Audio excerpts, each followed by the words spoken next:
Assalomu alaykum hammaga. Hozir sizlarga 12 voltli akkumulyatorimizni qayta jonlantirishni ko'rsataman bu videoda. Mashinada ishlab yurgan zaryadkasi o'tirib qolgan akkumulyator. Bunaqa akkumulyatoringiz bo'lsa, tashlab yuborishga shoshilmang, chunki uni qayta jonlantirib, yana 1 yillar bemalol ishlatsa bo'ladi. Yozgi kunlar ayniqsa bemalol ishlaydi. 4 volt zaryadkasi qolgan, o'tirib qolgan akkumulyator.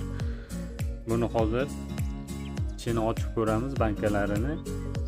Mana bankalarida ko'rib turibsizlar, suvi qolmagan.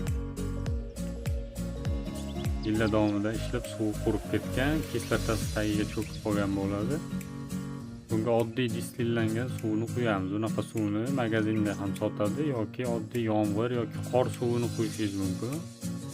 Hozir tashqarida qor yoqqanida yaqin kunlarda shu qordan olib qo'ygandan qorni suvini eritib, tindirib qo'yishimiz kerak. Tindirib suvini tayyorlab oldim. Baranka bilan quyib chiqamiz. Har bitta bankasiga ozozdan quyib to'ldirib olamiz. Bir xil urinda qilib o'sha qo'rg'oshil plastinkalarini yoqqunicha suv quyamiz.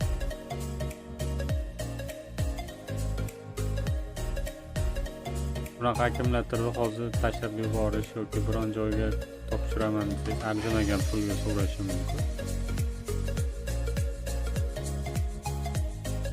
Qilib distillangan suv quyib, qayta zaryadlab, yana bemalol ishlatishingiz mumkin. Mashinaga qo'ysangiz, yozgi kunlariga bemalol ishlab beradi.